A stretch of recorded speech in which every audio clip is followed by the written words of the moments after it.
Arrest করতে হলে আমাদের কাছে অনুমতি নিয়ে করতে হবে। কি করেছে, কে আওয়ামী লীগ করেছে সেটা না, সবাই আমাদের মানুষ, চরমগীর মানুষ। এদেরকে পুলিশে অ্যারেস্ট করতে হলে আমাদের কাছে অনুমতি নিয়ে করতে হবে। এর বাইরে যদি একটা মানুষকে গ্রেফতার করা হয়, আমরা থানা ঘেরাও করবো সবাই মিলে। কোন দল করেছে ওটা দেখার বিষয় না। আর একটা বিষয়, আমাদের উপরে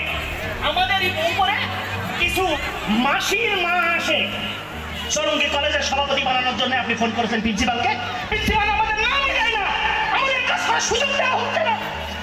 প্রিন্সিপাল আমাদের নামই দেয় না, লাল এখানে গ্যাঞ্জাম তৈরি করবে, এটা আপনি ওপেন ঘোষণা দিয়ে যাবেন। আর একটা কথা, এই চরমগীর মানুষ, আমরা অনেক অন্যায় করেছি, আমরা ছোট ছিলাম, আমরা বুঝিনি, আমাদের ক্ষমা করলেন, আমাদের সাথে থাকে